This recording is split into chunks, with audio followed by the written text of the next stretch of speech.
Okay, good morning, and we're going to go ahead and get started. We don't have such a large crowd, but that's great. We'll get a chance to know each other. And I'll also say I have to use the microphone because otherwise in the recording they can't hear, so just to let you know about that.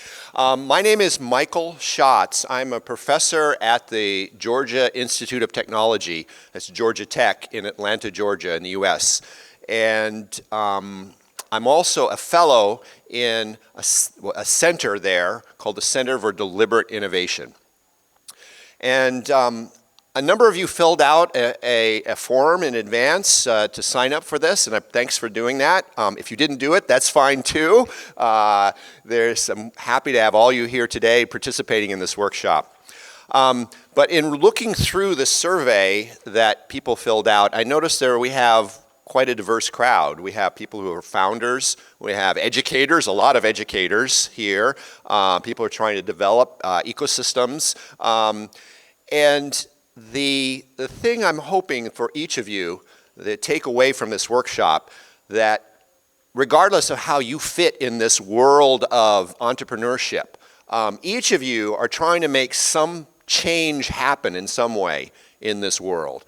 And the ideas that we're going to talk about today, they have focus on change agents such as yourself who are trying to make change happen. And what I hope you walk away with is some different way to think about how to have the change you have in mind have a higher likelihood to actually take root, grow, thrive, and flourish in the world. Now, in working with a variety of different change agents at Georgia Tech, we've come to recognize the importance of paying attention to something we call authentic demand. And so today what we're going to do is talk about what this is, what's authentic demand, how does it show up, why is it important, so that's what we're going to be about today. Just a few words about the logistics. So the first part of the workshop will be, I'll walk through some of the foundations of it, some ideas, some exemplars and metaphors to give you a sense of sort of the underlying structure of the methods we use for uncovering authentic demand, methods we call deliberate innovation. And as I walk through that, please feel free, raise your hand, questions. We want to be interactive, and if something you want to have clarified, just feel free to interrupt. We'll then have a second portion of the workshop where we'll have a chance to hear from you all, have a chance to reflect on the change you're trying to make happen. And let me just say here, when I present this, the material of the workshop from, I'll say, a founder's perspective who has an innovation they're trying to move forward, the ideas are much more general.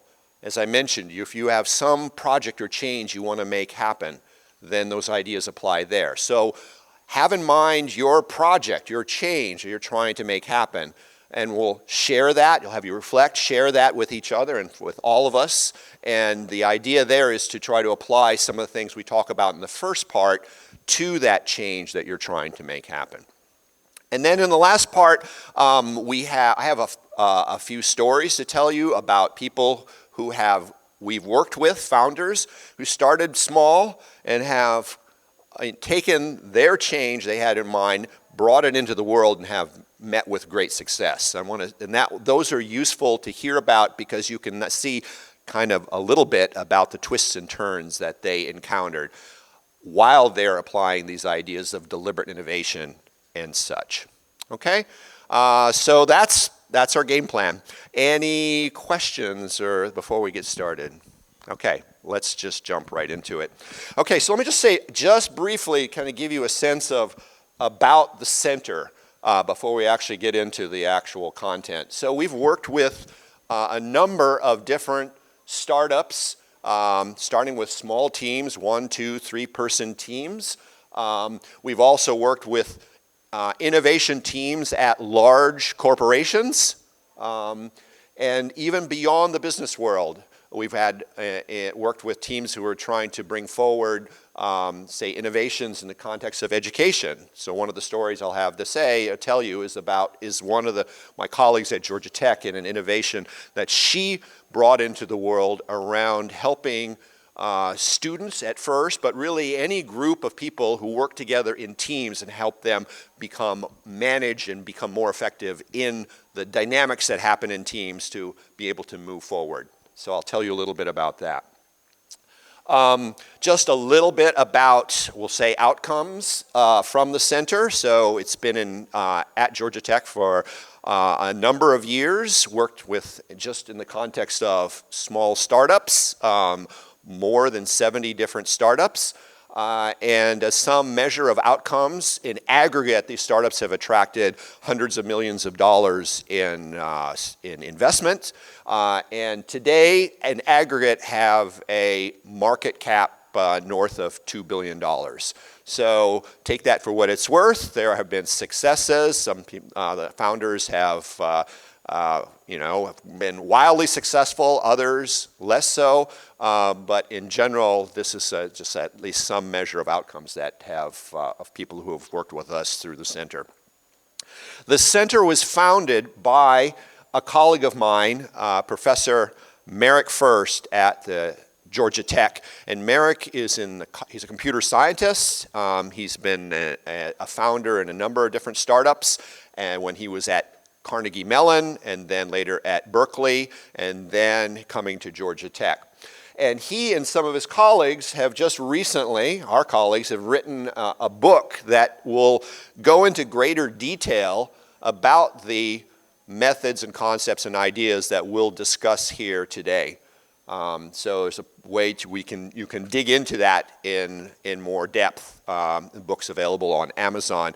We're also open if you find that there's some draw to what we're discussing here in the context of some change you're trying to move forward, then we'd really love to hear from you. So that's also another possibility and opportunity. Okay? All right, so let's go ahead and get started. All right, so what is authentic demand? So again, what I want to say to you is I'm going to really speak from perspective of founder. Okay, so if you're a founder and you have an innovation and you are experiencing what we call authentic demand, here's a metaphor for what that looks like. That innovation and the founder, there's something about the innovation that is inexorable and self-sustaining.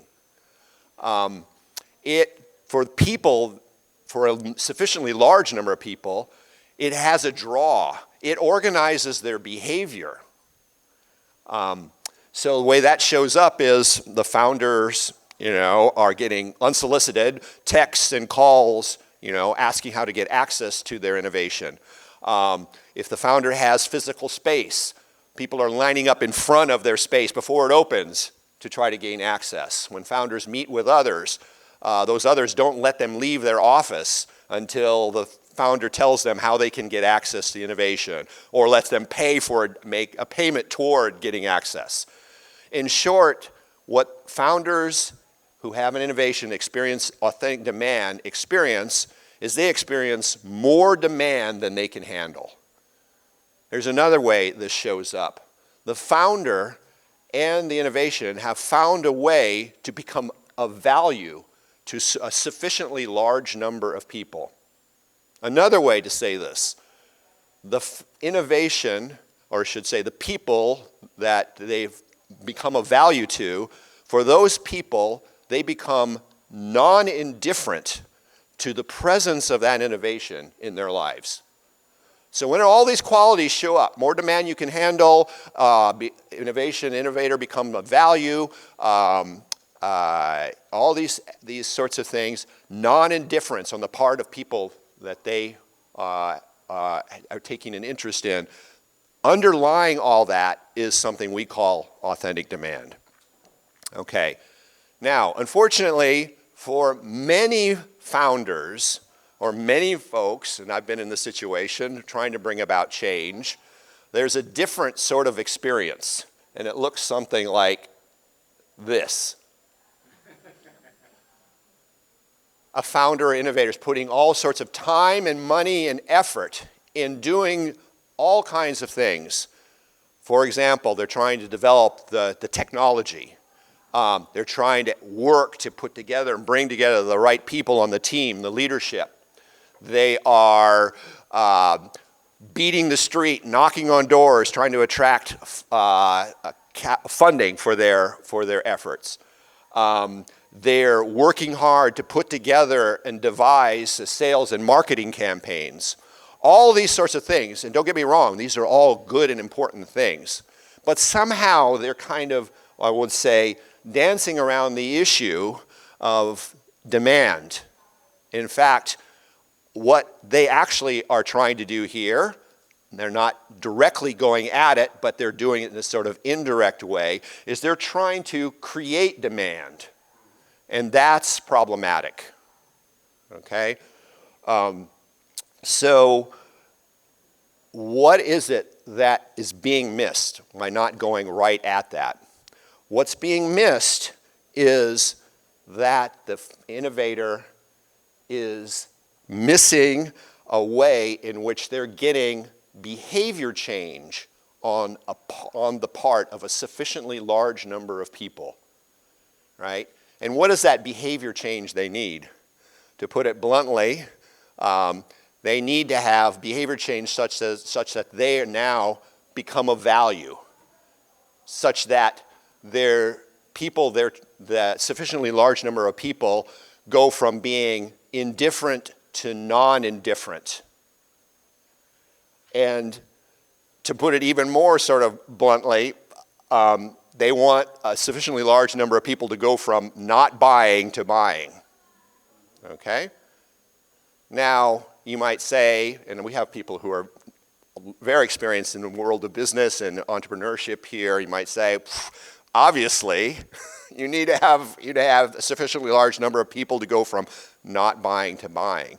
And there are ways to do this. There's a lot of different techniques that people use to try to achieve this. So, and I should say, when you're in this situation, you're stuck, right? You're trying to create demand. Everywhere you go doesn't get you where you want to be. You're stuck. And so how is it that you go to try to get yourself unstuck? The key is trying to identify or figure out ways to get behavior change. Well, what are the sort of standard ways to do this? One way to do that is to have a well-articulated and crafted value proposition that you can present to prospective customers or to investors. Another thing that many people do is to go out and talk to people and ask them through surveys or through focus groups, what would they want? What would they like? What would they need? Or another way to approach this is to actually build something, to have a prototype, a minimum viable product. So all these things that people do. And the problem is in large part, they don't really work. They don't get at this issue of demand. And let me tell you why that is in general. The key difficulty here is there are cognitive biases at play on the part of both the founder and the people that the founder thinks that he or she can be of value to. And unless one manages that, then you run into difficulties. And how does that show up in this particular context? So for example, if going at it in the sort of typical way, going up to others you think you can be of value to and asking them what they want or what they would like, these are very problematic. This is unreliable because people really are opaque to themselves. They can't articulate why they would want or buy, or how articulating and saying wanting or buying, how that translates into actually buying. So this proves to be a difficulty. A second problem with this is if you show someone or you show them a product, a prototype, that puts people that the founder's trying to be of value to, that they're trying to understand whether their innovation can be of value, that puts the people they're interacting with in a frame, an anchoring bias or a framing bias. because all you see now, if this is an innovation, is all you've placed in front of them is this innovation, and that's all they can see. Let me give you an analogy of what this is like, just from everyday life. If you've ever been so don't do these.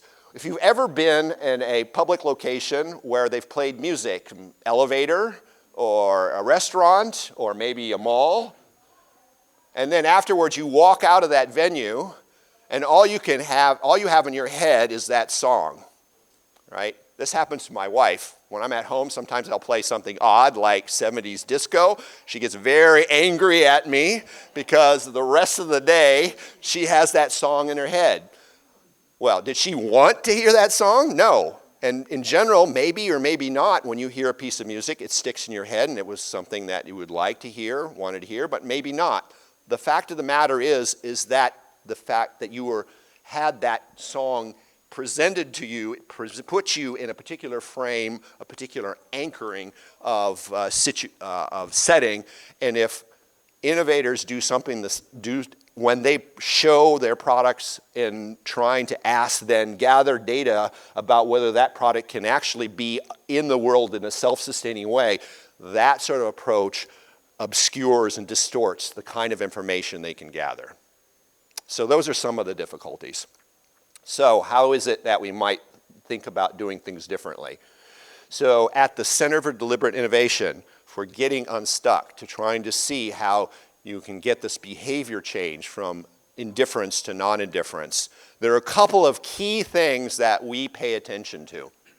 The first thing is to have the founders and innovators focus squarely on the people they think they can be of value to on their terms, okay? Now, why might that be something that founders have difficulty with?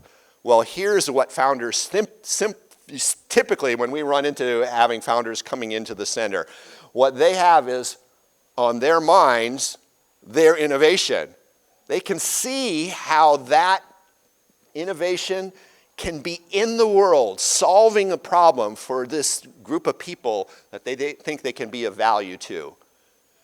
And remember what I said, when you have something on your mind that's distorting, could be distorting for the innovator trying to gather understanding of the people they think they can be of value to, it's also affecting and distorting the innovator themselves in how they go about in seeing the world. Because in fact, the world they're seeing is right now as this, with this innovation in their head, is a waking dream. And the reason for that is something we're all subject to. The thing that happens to us is we don't see things as they are, we see them as we are. And unless you manage that in some way, then it becomes very difficult to see how you can take your innovation and have it become sustainably growing and thriving and flourishing in the world. In fact, if you don't do anything about it, this is what an innovator is doing. They're wandering around in a hall of mirrors and unable to find their pathway forward. They're stuck, okay? So how is it we manage that? So the key to focusing on people on their terms is to pay attention to their situations. So situations construct or constrain behaviors on the part of people that one takes an interest in. And so it's important to actually pay close attention to that and to see how those situations are organizing the behavior. Because if we're trying to get behavior change, those situations construct behaviors which then could, in fact, if one meets with indifference, then that becomes a barrier. And a point of our workshop, or the exercise we're going to do, is to have you start with that sort of paying attention and thinking about the people you think you can be of value to, and thinking about the behaviors that are involved, that are barriers for the change you want to have happen actually taking root and flourishing, okay? So this is an important aspect of the work that we do. There's a second key thing that is, I'll say, counterintuitive, that we emphasize is fundamentally important, is to look for disconfirming evidence. okay? So as a scientist, I'm a physicist, this is something one does. You have some scientific theory or idea, and you want to look for ways you might be wrong. In this case, how is it that the innovator might be wrong? They have in their head, they can just see the innovation. How might they be wrong about the fact that that innovation can be in the world, that there will be a sufficiently large number of people that they will be non-indifferent to this innovation? In fact, what one should proceed by doing this is just look for ways. The world is in general, starting out as an innovator, you're not of value, right? And you should expect that the world's indifferent to you, even among the people you think you can be of value to. You start from there and ask all the different ways. And why do you do that? Because all of us are subject to this bias, confirmation bias, right? We have in our minds a particular viewpoint, right? And in order to sort of support that, what do? We look for positive things and signs which say to us, yeah, this is evidence that my viewpoint is right.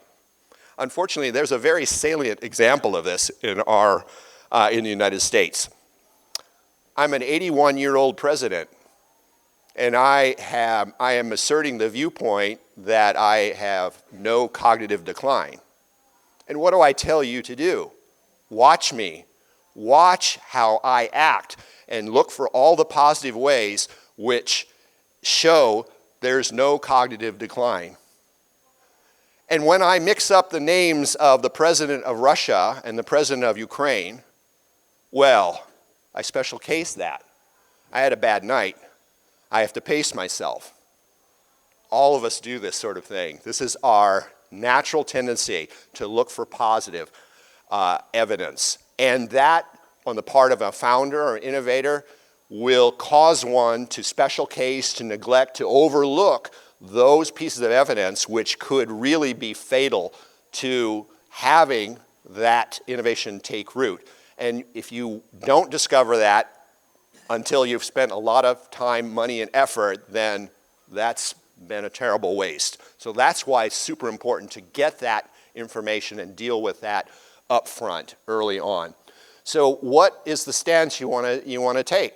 So you want to take the stance that is it okay to not buy? That's really kind of fundamentally what you're doing.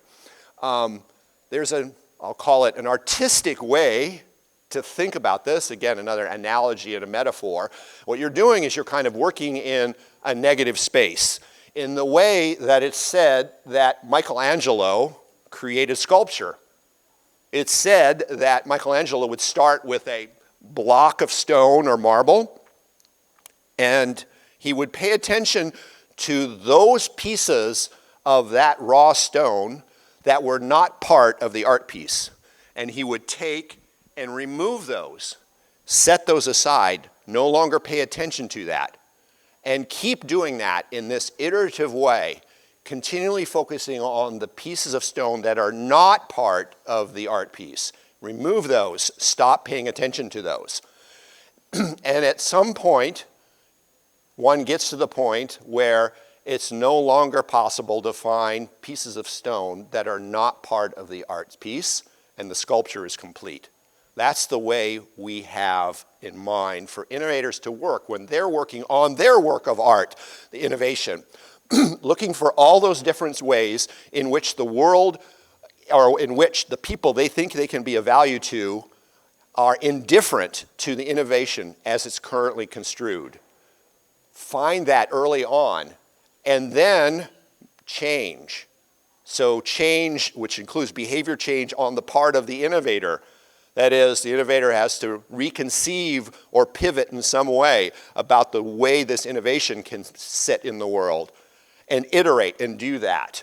And in doing that, you have a way in which you become more reliable to moving toward an uncovering, and I want to really emphasize the demand, an authentic demand is an uncovering of something in the world of a sufficiently large number of people that one takes an interest in. And when that's revealed, then there's the possibility of going from indifference to non-indifference, from not buying to buying, and that's really key. okay? So those are some really key ideas, important ideas, and sort of the things I want to tell you about. Let me try to pull all this together now with a personal story to kind of like tie all these together. So about 3 years ago, my wife and I hired a contractor to renovate our house. The contractor said, oh, it'll take this amount of money and about 3 months, you'll have to move out, but it's 3 months. So the money part was not so much the issue, it was that we had to go out, move out, find temporary housing. 3 months, 4 months, 5 months, we were getting nervous, 6 months, 7 months, and finally we were like, we gotta move back in. And then after about 8 months, the contractor brought it to some sort of conclusion where we could move back in. But there were things that were left undone. And one main thing that was left undone was the house wasn't painted. That was painted, but it'd been 20 some odd years since it had been painted. And there was paint peeling, right? And not only that, in the course of, this renovation, we were like, let's figure out what color we're gonna do. So we started painting different colors on the front of our house. So there's a color, and then we had another color, which you can't see in here. It's like right there, it's a different color. And then there was another part, 2 other places where the different colors. So we have our house with all these blotches of color in front. And I can tell you that this was like honey to flies with respect to paint contractors. They would stick pieces of paper, brochures in our mailbox advertising paint services. They would put cards in our door. They would knock on our door and, give us pitches. Now, all the things that a founder would do to try to generate demand, right? They would tell us, we're using the latest paint technology. I can do a demonstration, a prototype here for you. Don't you want to have your house painted? And to which we would reply, yes, we want our house painted, but leave me your card and we'll get back with you. Not this week, we're going out of town. This went on for month after month after month, 2.5 years. Our house looked like this, right? Now, think about the conventional painter approaching this from the sort of conventional perspective of a founder innovator. They're seeing all kinds of what they say is positive evidence. They got blotches of paint, it's peeling. They're customers. When I ask them if they want their house painted, they say yes. It's a terrible puzzle. Why aren't they buying painting, right? What might that sort of conventional paint contractor then do? Special case. They're crazy. Let's move on to something else, okay? Let's get at it from, let's say, if you're a deliberately innovative paint contractor, right? And now you work from negative space. Is it okay for these people, who I think I can be of value to not buy what I have to offer? Well, I drive by month after month and it's still not painted. I give them my card or I talk to them. They say they'll call and they don't call. Is it okay to not buy paint services? Seems okay. Indifference. Okay?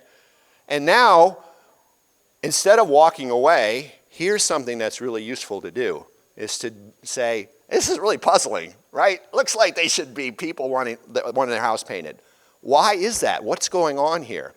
And so we're digging into, and this is now the part of taking an interest in the people you think you can be of value to, right, and their situations, and actually looking into that, okay? So it reveals these kinds of possibilities. The origins of the indifference can tell you something about how you might be able to not be stuck, but actually move in different directions.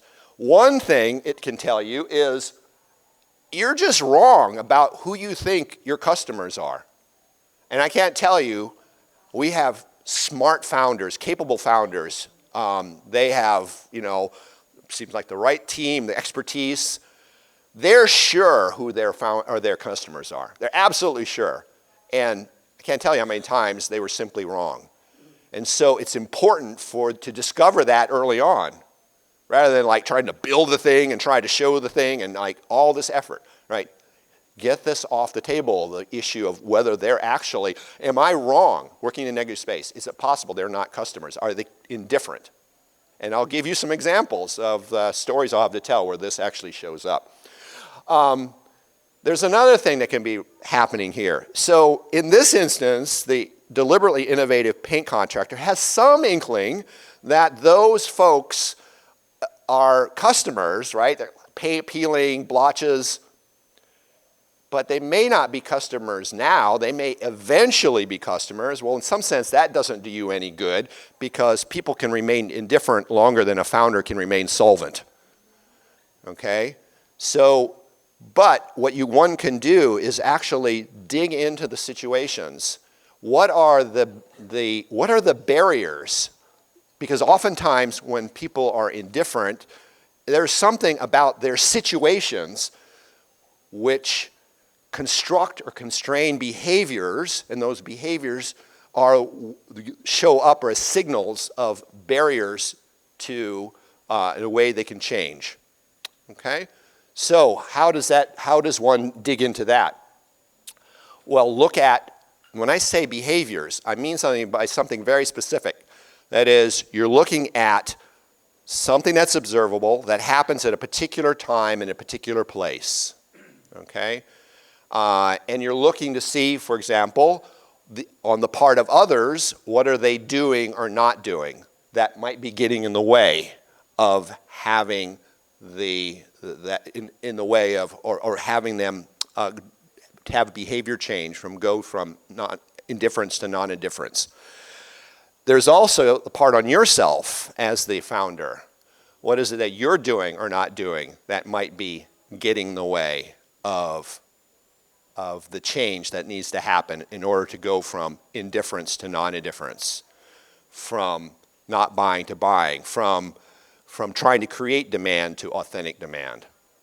Okay, so at this point, what we're going to do is we're going to transition into a period where we're going to have an exercise where you have a chance to sort of reflect on that in your own lives. And as I mentioned at the outset, it's not about, you don't have to be a founder to apply these ideas. Each of you in this room have some change, we'll call it your project, that you're trying to make happen, to have it be in the world. And so a useful thing is to sort of reflect on that. And so the exercise we're going to go through is, we'll call it the barriers exercise, as you go about and have some practice doing that. Okay, so I'm going to pass out handouts for everyone in the room. And while I'm doing that, find a partner. So I need to have everyone pair up. So if you're at an odd number, I see we have 7, 10, 12,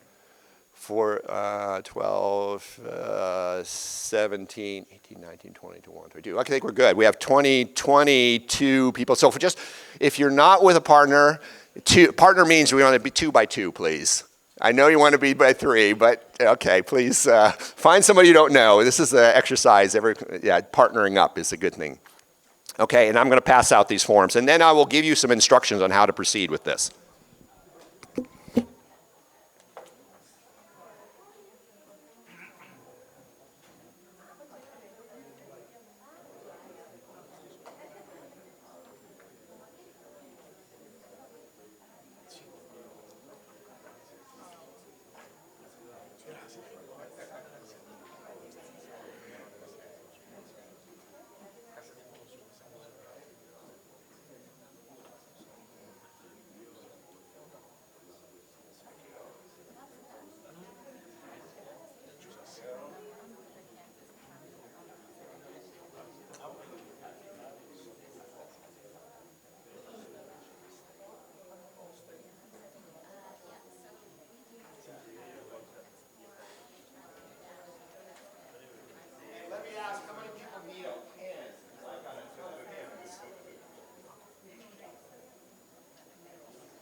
Okay, so don't open the booklet yet.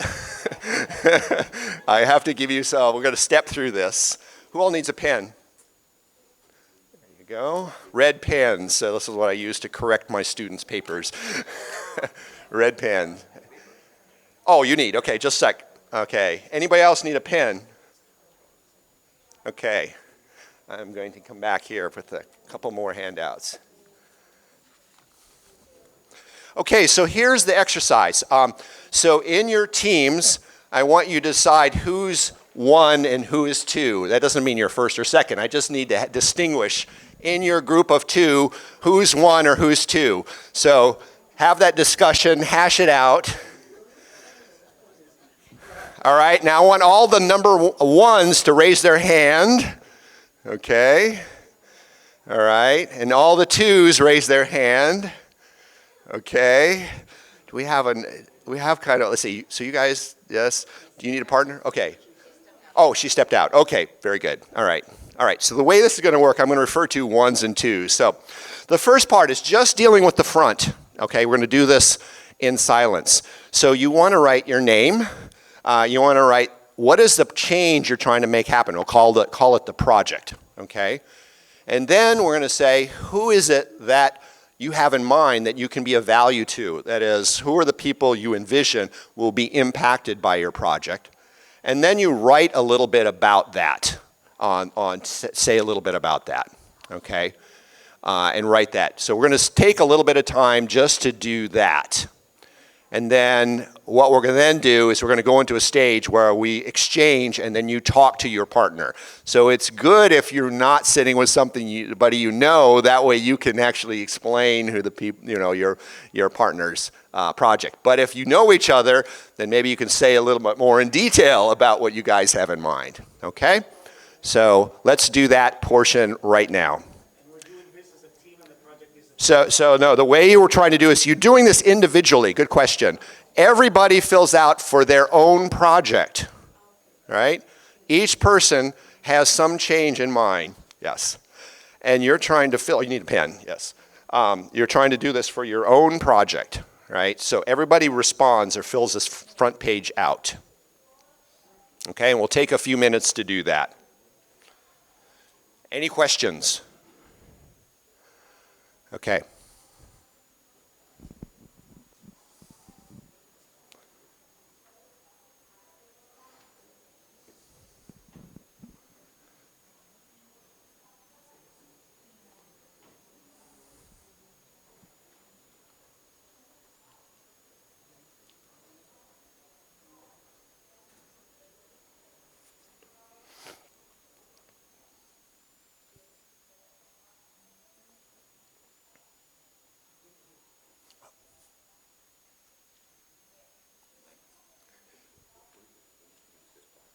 Sorry? That's fine. You mean you both have the same project, or you have different? Okay. No, you go ahead and think about a change you want to have happen. Oh, just any change doesn't have to be. When I say project, it can be.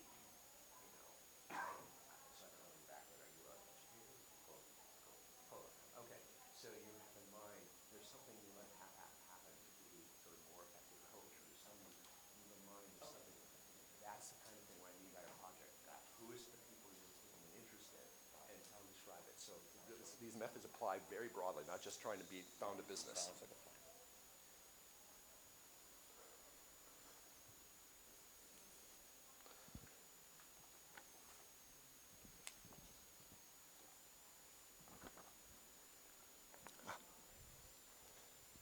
There you go.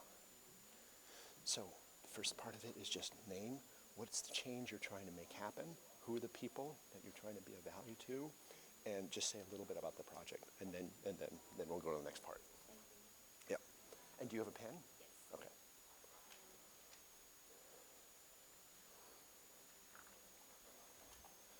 Yes. Is there any change you want to have happen? And who will be affected by that? How would you? Yeah. Yes.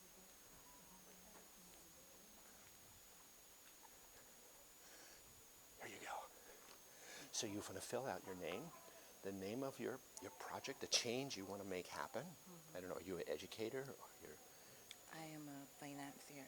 financier? Okay, so is there something in your life, could be personal too, that you would like to see that you're trying to have happen in the world? Who's affected by it, and to describe that. Yeah. And here's a pen. Oh, you got a pen. Okay.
We'll take just a few more minutes.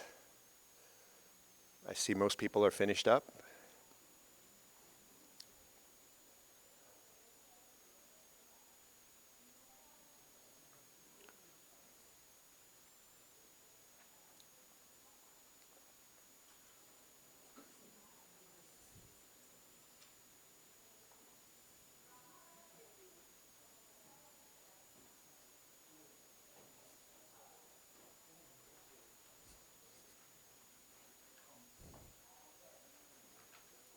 Hold on, not yet. Don't hold on. Don't turn it over yet. We're staying on the front page. It's okay. Yeah, don't open the booklet. Just stay on the front page.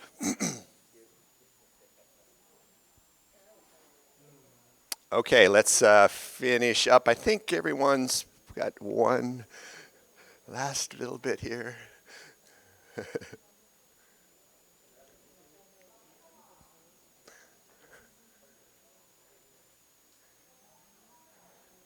Good. Are you just about done? You're done? Okay, good, good. Okay, so here's what we're going to do now. Everyone has, I think, more or less filled it out.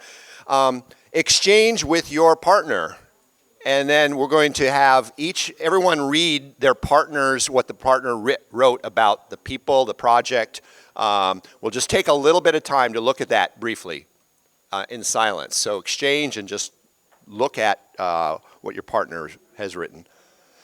Oh, he's in the middle there.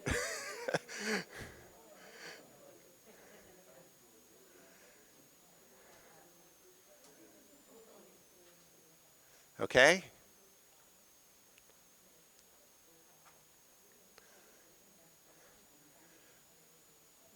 All right, we'll just take a few moments to go over that, and then we're going to, I think some people have already proceeded into a discussion, which is what we're going to do next. So after you've had a chance, let's do the following, just to organize ourselves.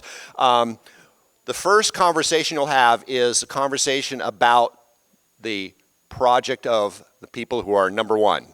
Okay? So that means what? Number ones, you can say a little bit more, you can add a little bit more to what you wrote. Your partner, who's a number two, can ask questions about that. So let's do that. Spend a minute or so. Number one's project, right?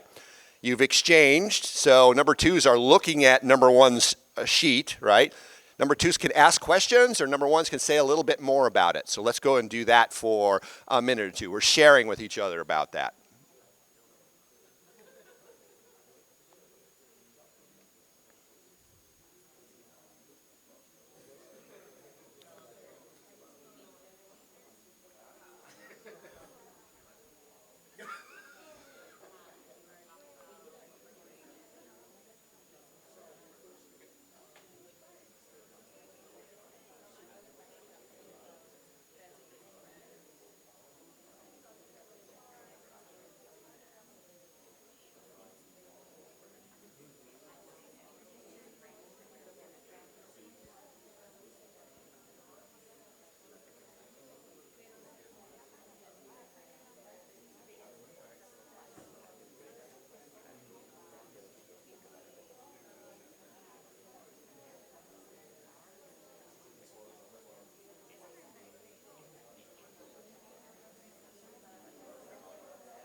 Okay, last 30 seconds or so. I know the time is kind of short here, but I just want to have a chance to everyone to share.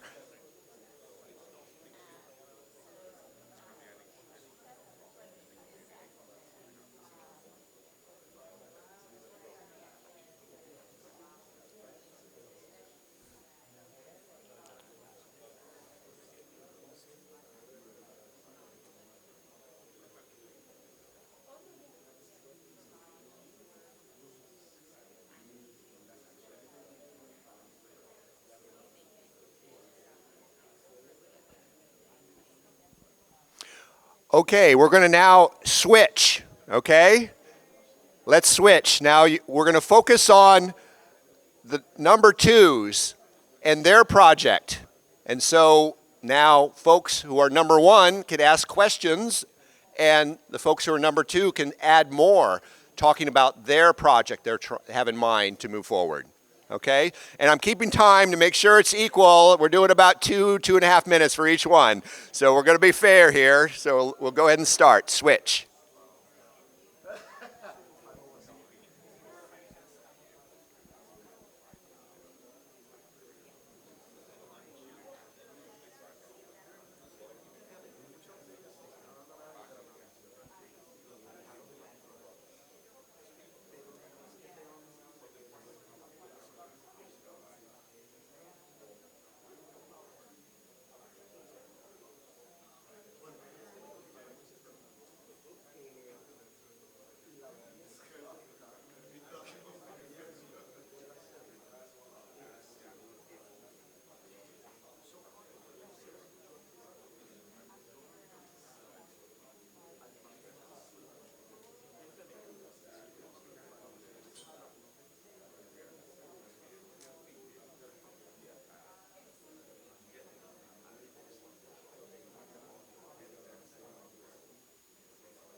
Okay, last few seconds.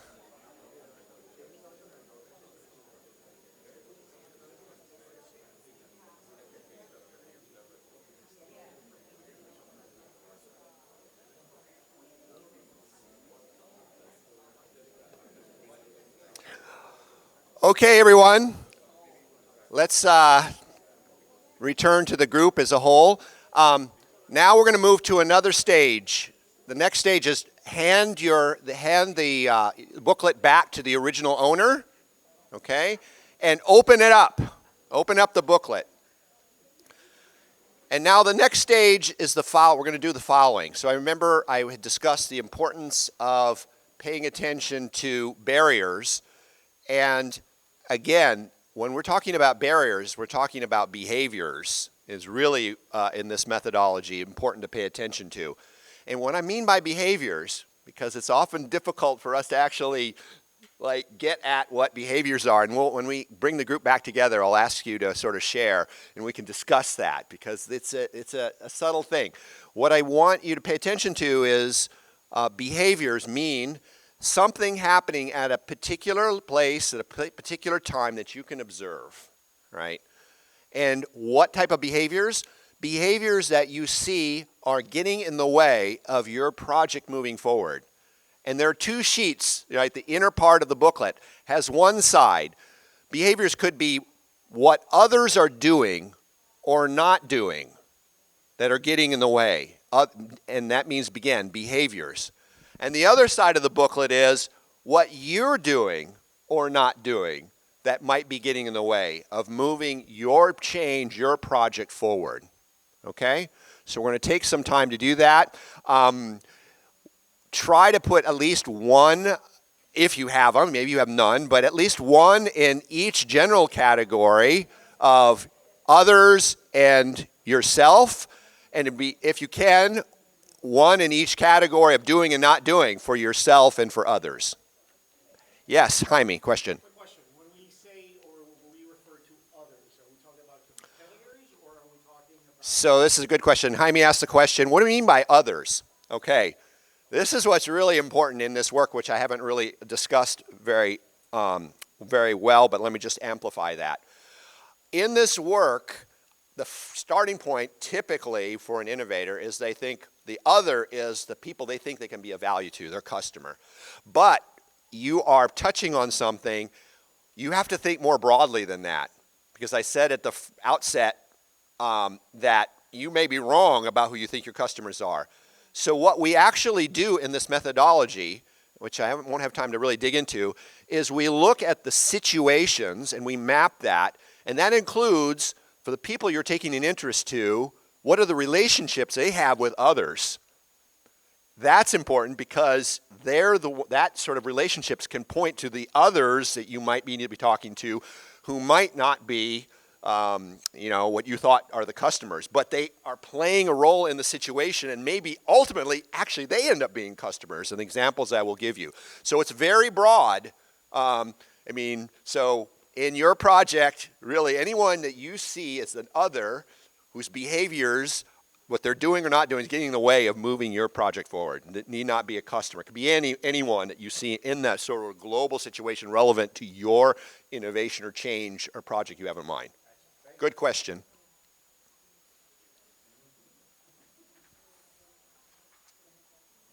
Oh, yes, question.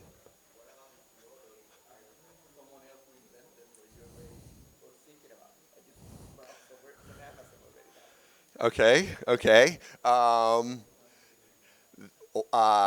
That's a good question. That is you can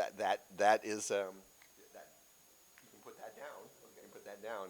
But I would say, let me just say to emphasize what's different.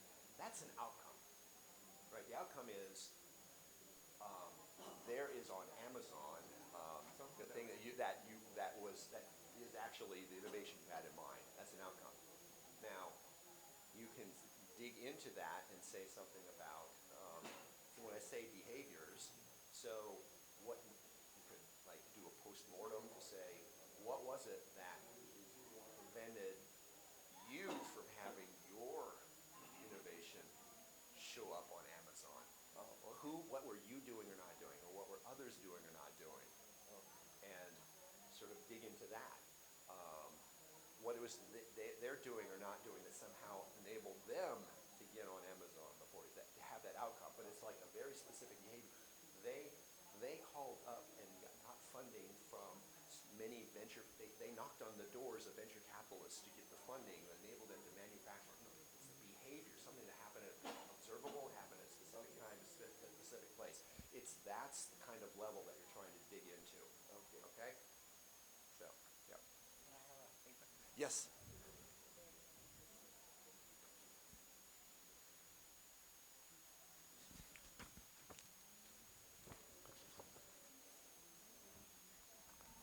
There you go. So the whole thing, just to catch you up, is your name. You have something you're trying to make happen change-wise. Who are the people you think you can be of value to? What's the project? For you, just have that in mind, and then ask the question: what are the behaviors that others are doing, not doing, or you're doing, not doing that get in the way of having that project move forward? Yes. Question. Yes. Yeah. So, in this whole project,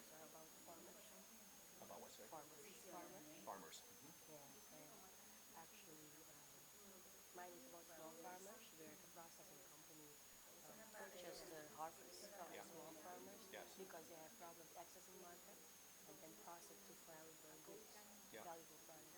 And we heard from the more more or less, but she will provide the facility for the farmers to Okay. process themselves. Okay, so let me give you an example of others. Yeah, Okay, so that's why I that could will. just start. Let's say you start out with you're taking an interest in, I don't know, Plaquemines farmers. I don't know what they're making, so right. And Okay. a behavior is every time I ask them, so I go out and ask them every week if when harvest time, whether they would sell their harvest to me so I could market it. They say no. See, that's a behavior. And as long as every time you ask them and they say no, that prevents you from acting in because you have no product you can move forward, right? So that's what I mean by a behavior, right? That on this part, the others, in this case, the farmers, or it could be somebody else. Like every time I can get them to say yes, but when I talk to the trucking company that I need to hire in order them to move the harvest to the warehouse, trucking company says, we don't have any trucks, we're all tied up, right? That's a behavior. Or basically, when you call them, they say, we can't give you a truck. So that's the sort of thing. That's an example. I don't know if that's relevant to what you have, but it's something you can observe that others are doing or not doing that gets in your way of actually moving what you want to have happen. Okay? That's a behavior as a barrier. Yeah? Yeah.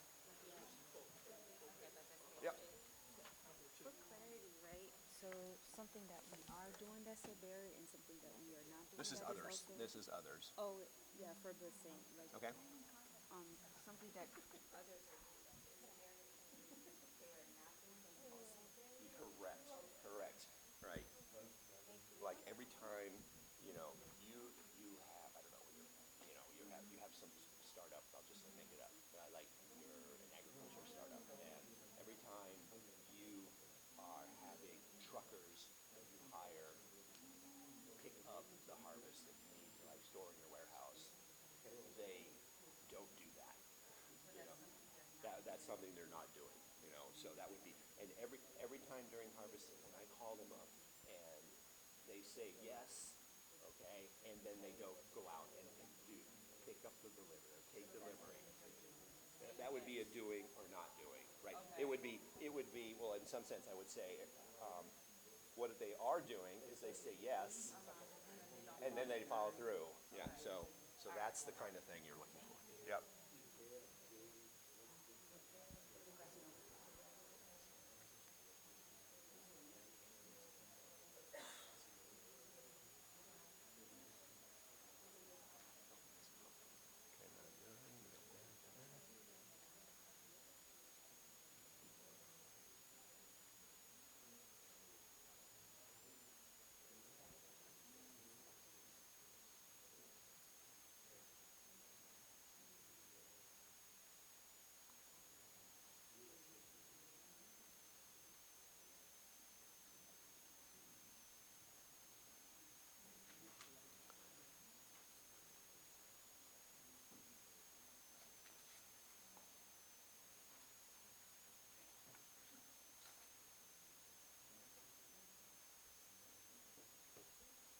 Ah, okay, yes.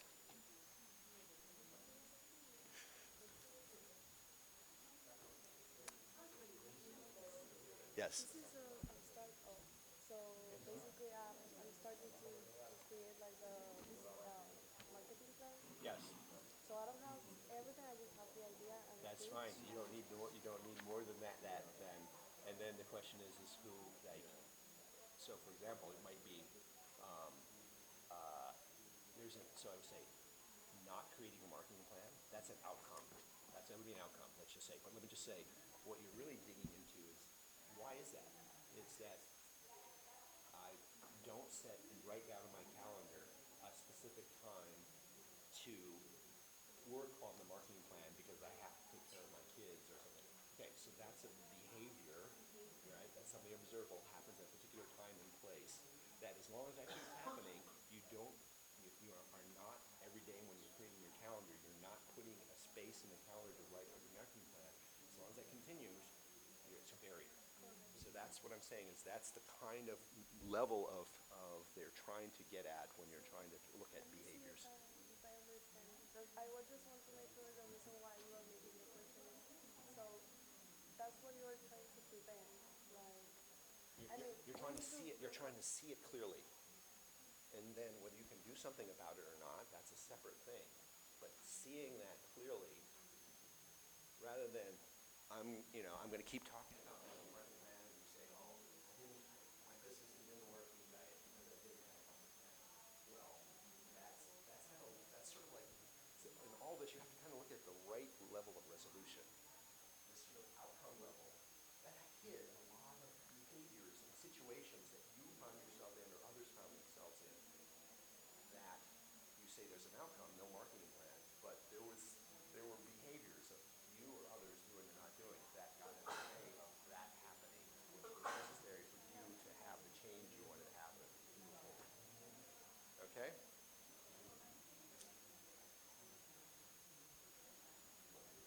Okay, so let's we're sort of rushing along here. Sorry, time is going on. This is great. You guys are very active and like really working hard. So we got one more step here, and then we're going to kind of pull it together. And the next step is, once again, exchange your write-up with your partner. And now here's what I want to ask the partner, what you're supposed to do with your partner's write-up. Okay? What I'd like you to do is to pay attention and give feedback. And specifically, this is what we find difficult, give them feedback on whether the what they wrote down as a barrier is actually behavior. That is, can you see, is it observable? Is it happening at a particular location, particular time, right? And just sort of on that level right now, that's the kind of feedback I'd like you to think about with respect to your partner's handout. So let's go ahead, exchange, give feedback, but the feedback I want you to do is to make an assessment whether it seems to you that what your partner wrote down is actually a behavior, right? Can you see it at a particular time, at a particular place? All right, we'll spend a little bit of time to do that. And then we'll circle back and take questions and sort of hear some readouts from different people.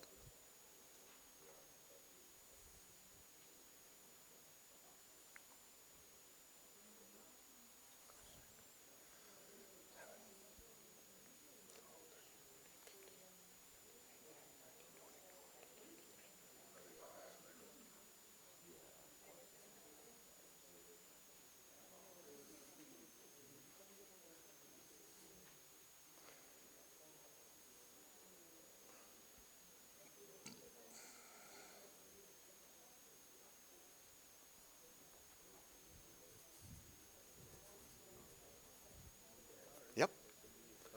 How do you know it's a behavior or? Okay, so here's how you tell, all right?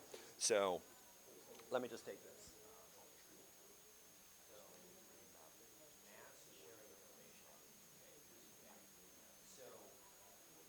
That's an outcome, right? And I'll just say what an outcome means. There's some result, but what you're not able to see. Okay, so does that mean, first of all, who we're talking about here, right? So here, this is, let's say, there's proprietary information that my chief technology officer is posting on the internet, posted to every meeting, right? So that's observable, right? It's happening at a particular location on the internet, on LinkedIn or something like that. It's happening at a particular time, and as long as he's doing that, which then poses the risk that competitors are going to see that, that's getting in the way of being able to move forward with your innovation. That's an example. So when you're just saying, for example, here's a common one. What's getting away? Others are not giving me money. They're not giving me money. That's an outcome. Let's look at what you might be doing. I'm not going scheduling visits to venture capitalists on a weekly basis and knocking on their doors. I'm not doing that. So this observable thing, it's happening. Take your fun. I'm not going to Sequoia. I'm not going to. That's now a different resolution where now you can see, as long as I don't put that in my calendar and I don't schedule it, buy airline tickets and hotel rooms to make the trip happen, then that's going to continue to be getting in the way of me moving my project along. Okay? Does that make sense? Yeah. So your feedback is, can you, just to say, and this is great, lots of barriers, this is wonderful, but just choose one or two and say, I'm not sure, I don't see when is this happening, where is it happening, who's it happening with, you know, that's at the level of observable, right? So I'll talk more about that, because this is the number one thing that's a struggle. Actually, what is a behavior? How do you actually have the right level of looking at it? Really good question. Yep.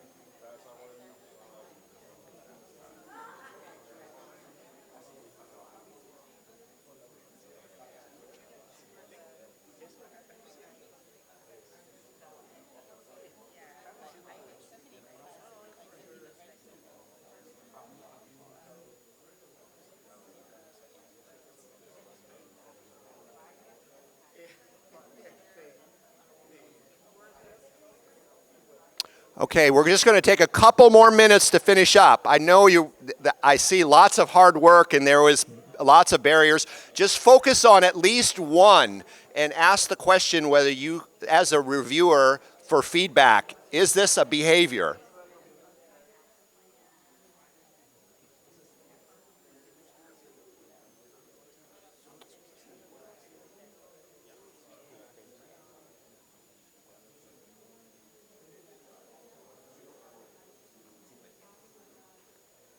I'm sorry, what's your name?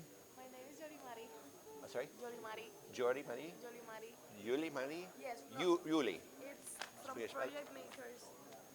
Oh. Ay, perdón. Oh, yeah. David. Let's see. Yoli Marie. Yoli Marie. Perfect. All right. I might use you. I might ask you or like use your question as an example. Like a business card or I'll put up at the end an email address. Okay. Yeah.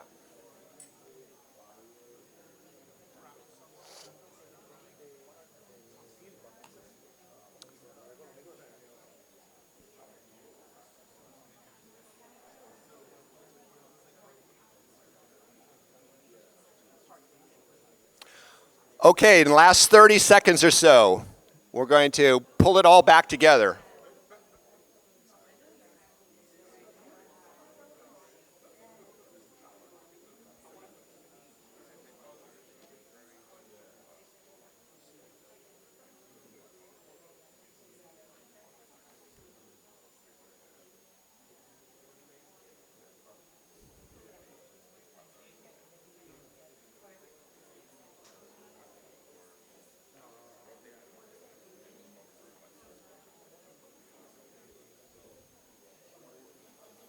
Okay, let's all come back together now. You guys are great. There's so much activity here and so many, good conversations going on. So let me say a little bit about what one, I would say, struggles with when trying to identify the barriers as behaviors. Okay. So I'm going to use Yuli Marie. We had a little conversation in the back, and she told me something about trying to move forward in her business, and there's something that she mentioned to me was not having a marketing plan. That's not a behavior, right? That's what we'll call an outcome. What you need to have as a behavior is something, and I'll just say, in this sort of work, you have to kind of look at things at the right resolution. And maybe I'll give another metaphor here, just to say. You have to kind of look at these kinds of the sort of situations and people at the right level of resolution. So, for example, Here's one resolution at which you might look at something. This is actually a painting, right? But obviously, we're not looking at it at the right sort of scale. This would be like looking at and describing an outcome. I don't have a marketing plan, right? But what we don't see is what happened at particular times in particular places such that the outcome was no marketing plan, right? You have to stand at the right resolution. You don't want to be too close either, because you can't really see what's going on. You want to be kind of at just the right level of resolution. And so let's just use Julie Marie as an example. One possibility for not having a marketing plan, what she's not doing is in her daily schedule, putting aside, setting a time slot, writing down, this is the time I'm setting aside in order to work on the marketing plan. Every day when I'm making my schedule, I don't set that time aside. That's observable. It's happening at a particular place when she's doing her schedule in her desk at a particular time. Right? As long as that keeps happening, that's a behavior. As long as that behavior keeps happening, that's going to get in the way of having her move her project, her innovation, her enterprise forward. Okay? So I'd like to hear, we just have a few minutes, but I'd like to hear anyone want to give another example, or if you have questions. I'm really going to open up this. We only have like another 15 minutes, and I want to tell you a little bit about one success story, just to kind of give you a sense. I'd also like to tell you a little bit about, I didn't finish the house story. There's a conclusion to that too. Okay. What questions might you have? Yes. And tell me your name. Flavio. Here's microphone. Thank you very much. One key question is, usually it is difficult to observe the behaviors. How especially not in the behavior on our side, but on the potential customers or enablers. How do we do that, or how we? Yeah, very good question. How do you go about actually observing behaviors? And I think what Flavio's question is on the part of the people that you're taking an interest in, okay? Okay, what I haven't had time to do is that underlying, so what I've sort of told you was kind of the high-level ways of thinking about our approach. I'll just say very briefly about methods. So what we teach in working with founders is we have this process which we call documented primary interactions. And it might sound like an interview, but it's not. It's structured in a very different way. But as a founder, or as anyone who's trying to bring about a change, there are people that you think you can be of value to. You have to go out and interact with them. So when you're asking the question, how do I see the behaviors that are getting in the way? Well, it's during the course of interacting. And now there are all sorts of things you have to pay attention to. As I mentioned, you have to worry about when you're showing up and interacting. You don't try to not put people in a frame. Try not to appeal to cognitive biases. So we teach a lot of this sort of methodology about how to be careful. But the end result is you do have to interact with people. And what you end up doing is you run experiments. What you do is you can, for example, let me give you an example of how to look for behaviors or disconfirming evidence. I've got some innovation in mind, right? But the way and I have some people that I think would be interested in this. But the way I'm going to show up with them is I'm going to say, let's call my innovation A. And I will show up and say to the people I'm taking an interest in, I was thinking about working on A, but now I don't think it's a very good idea. But I'm now working on B, and B is something I have no interest in, but I put it out there. And then what are you looking for? Behavior. Do you see them say, oh, B, yeah, B sounds really interesting? That's indifference. Because you have put the possibility of A in front of people you think you can be meaningful to, and then you put B, and you say, you took A away, and you put B. They said B's just as fine, they're indifferent. If they said, oh no, give me A, oh my gosh, A is doing what I need to have done, then you have the possibility of uncovering a difference. That's a behavior. That's sort of how people are behaving. So that's one way you do reveal this during interactions. Yes. Carlos, just a second. Let's say the profile that I'm looking to my customer is B2B, a business that I'm looking to sell them something. I will classify them as small and medium. Geographically, they will be in San Juan, Bayamon, Caguas, because I'm close to there. How I know I have to go to those businesses and see if they want what I am selling, right? What are the behaviors that I'm looking, if they are buying or not? All right, Carlos actually raised a lot of really important issues here. I don't know why I can directly answer it, but let me just say the following. Some of the things you have to manage. So what I'm hearing you say, you already have in mind, and you're classifying, these people are small, these people are medium, these people are large. That's going to be in your way because you already have in your head how you're going to label some groups of people. You're not looking at their situations. You think they are small or they're medium or they're large, right? And so what is that? That's actually a bias which is called a fundamental attribution bias. It's the bias where you are basically applying a label rather than actually looking at the actual behaviors of the people involved. So I just want to say, so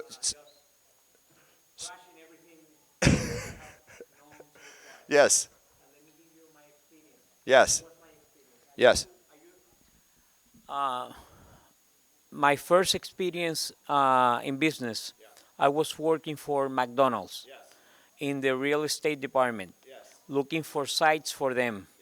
So my school, my thinking school is very tied to that, which I used to profile.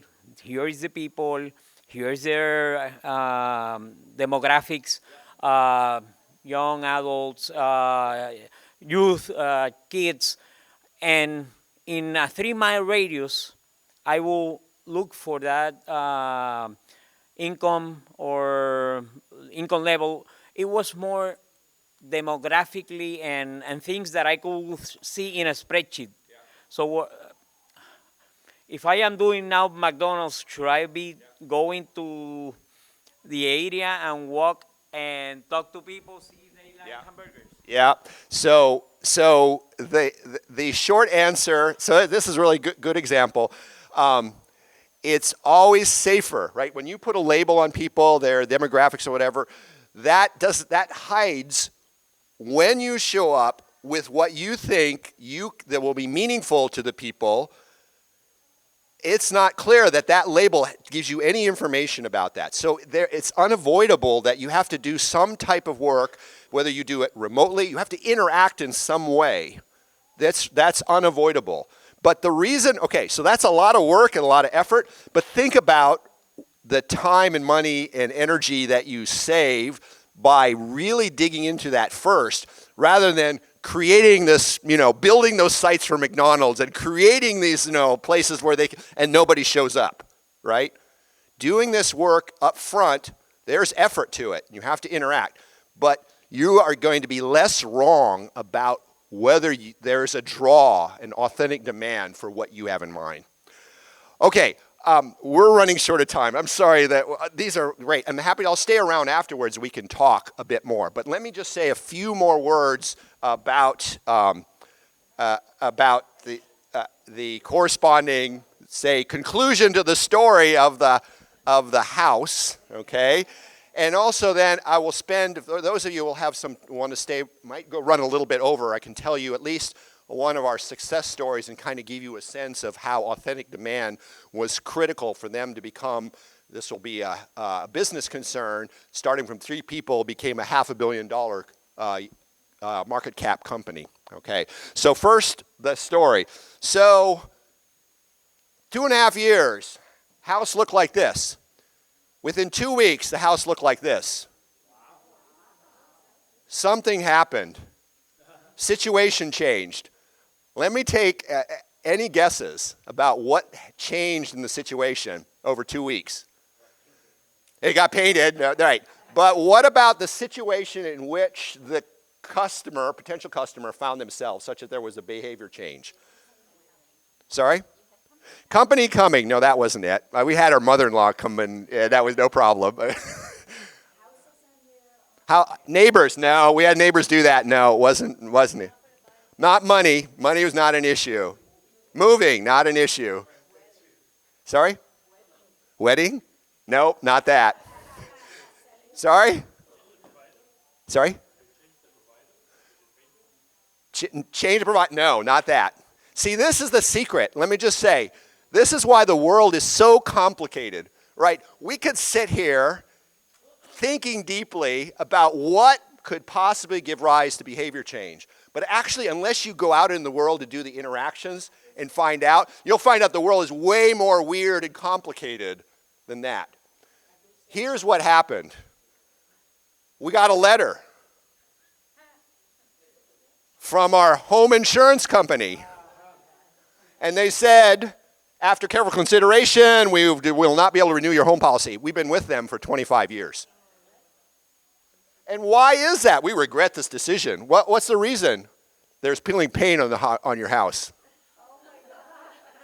Okay, day later, we got another letter from the mortgage company. The home insurance company has told us they're dropping your mortgage or dropping your insurance. This is a problem. Right, exactly. Okay? So this, I think, really well illustrates difference between indifference and non-indifference.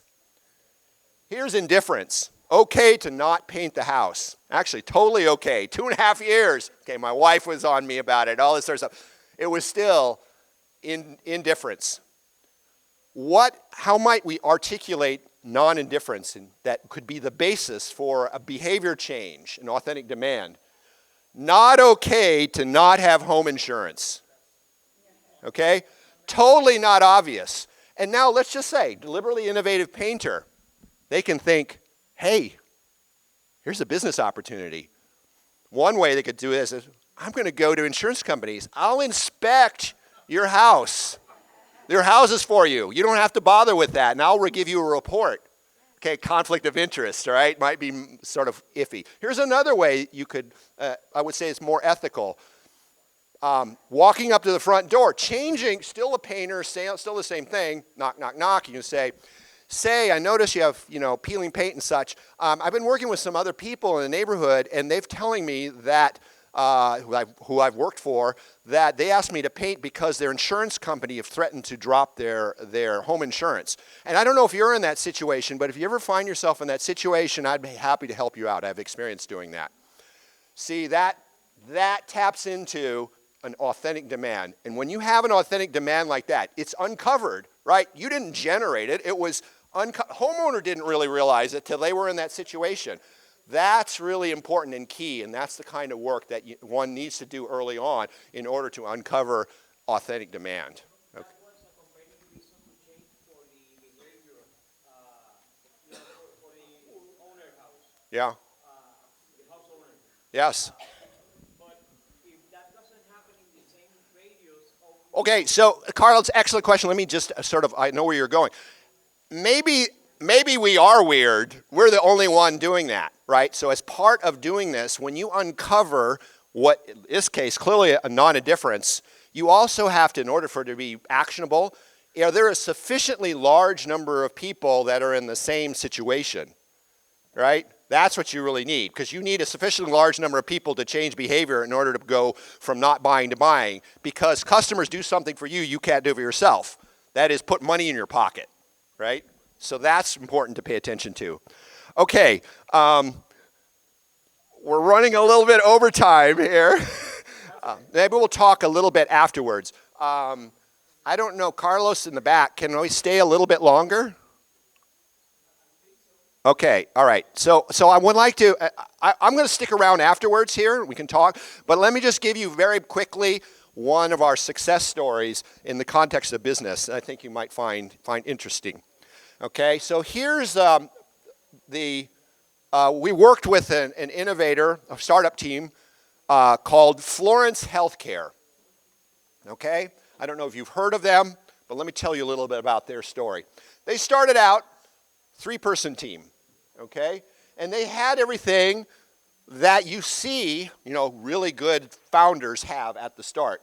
They had some sense of the problem. I'll describe that in a moment.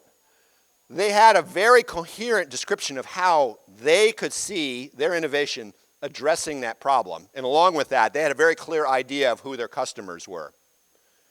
And they had relevant domain knowledge. So this is in the healthcare area. 3 people, one's an MD, second one had many years of experience in medical communications and publishing. The third was the tech guy, hardware and software, relevant to their innovation. And they had worked on startups before, okay? This group of people, 3 people coming in, starting from 0, okay? And let me tell you a little about what this is, fleshing out what they had in mind. They worked work in the area of clinical medical trials, okay? And so let me just say a little bit about that.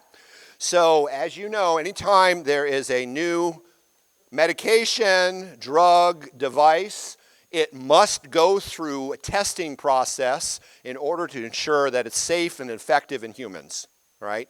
Those are called clinical trials. Now, in the pharmaceutical business, the way that typically works is you have a pharmaceutical company, and they don't do it themselves. What, 5 minutes? Okay, I will finish in 5 minutes. They typically don't do this themselves. What they do is they contract out.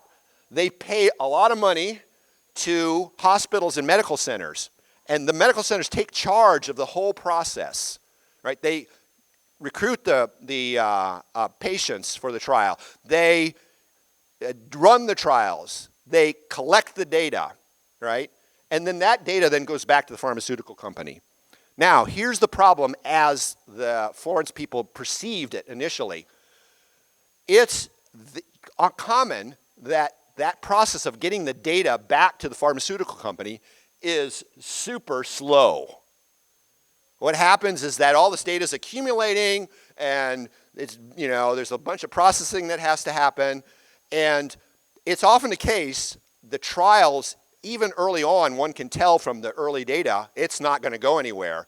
And it would be useful, one would think, from the pharmaceuticals company's standpoint, to know that as soon as possible so they could end the trial and not waste a lot of money on unproductive trials.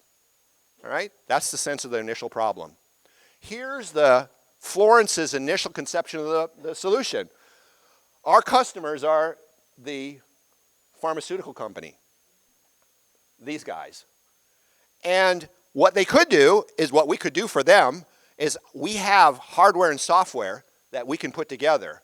If they would tell these guys to use it, then the data can go real time back to the pharmaceutical company. And of course, that would make all the folks, pharmaceutical company, very happy because they're not wasting money on unproductive trials. Okay? Very experienced people, clear conception of some problem, and had a solution. Turned out they were wrong. Okay? Let me tell you a little bit about that. So they came into and used a deliberate innovation process, started interacting before they actually built anything.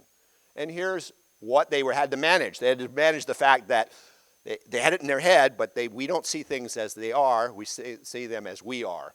And in particular, they had to worry about, if we showed them a product, we put people that we think are our customers in a frame. Or here's another thing.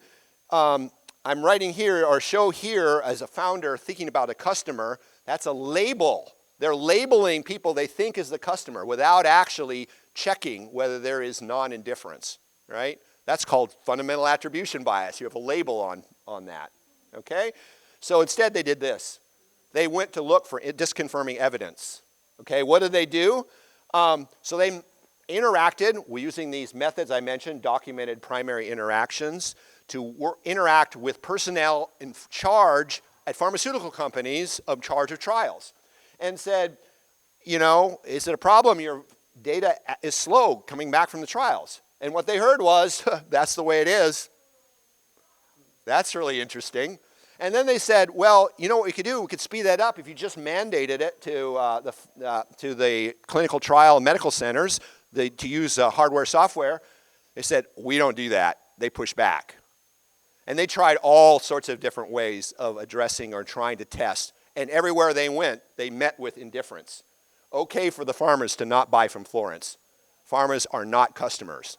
Here's an example where you learn early on what you thought was customer was not a customer. But because you broaden the scope of the people you take an interest in, as I mentioned before, the relationships, you start talking with others. And so in the course of this, they talked with and mapped out situations of the people at the medical centers. And here's an interesting thing they heard. They heard people say things like this: we can't take on any more trials. We don't have the infrastructure. Now, this is weird. This person, trial director, responsible for running trials, a revenue source for medical centers, says we don't want any more business. What's that about, right? The Florence people dug into it, and they found some interesting issues. They found there was a mountain of paperwork that the people at medical centers, the doctors, nurses, and other healthcare professionals had to deal with on top of their day jobs, caring patients. But in order to run these trials, they had to deal with all this paper, print out the data, redact the data so it anonymizes it before it gets sent back to the pharmaceutical company. Enormous time sink. There was another aspect to this. Somebody had to sign off that the redaction was done properly. Usually a physician who is the principal investigator. Well, that person was never around or was with patients. So you had personnel chasing after others to try to get signatures to authorize it. And they came up with, there was a description of this, day-wrecking bottlenecks. And so Florence, after they dug into it and noticed that there's a non-indifference around that on the part of medical center personnel, not okay to not care for patients. What they did was they gave the medical center personnel their day back, came up with a platform for handling the documents, anonymizing, and authorizing. Today, they're at 18,000 clinical trial sites, 55 countries. There are 300 plus employees, and they're worth somewhere in the neighborhood, market cap of $500 million, right? And it's all on doing this, finding that authentic demand on the part of people they could be of value to. And that's key. So just to summarize, and unfortunately won't be able to tell you about all this stuff about I can tell you about this afterwards out in the hall about how this showed up in a context of education and how you ended up with, again, success. But let me just conclude with the following punchline of the things you have to pay attention to. You need behavior change to become a value. You have focus on people and their situations. Work in this negative space to avoid or to manage confirmation bias. And what you're looking for is non-indifference, and that's a firm foundation on which you can find authentic demand in which your innovation will have, or any change you're trying to bring, will have a natural draw for a sufficiently large number of people. Okay? Thanks for coming today. Thank you for participating. This was great. And let me just say one more thing, advertisement. We're a center. You can contact me if you want to happy to interact with you about things you're trying to move forward. Doesn't have to be a business, any type of change. The book is available on Amazon. You can read more about it. So there's some other things, next steps to take. Thank you so much. Thank you for coming today.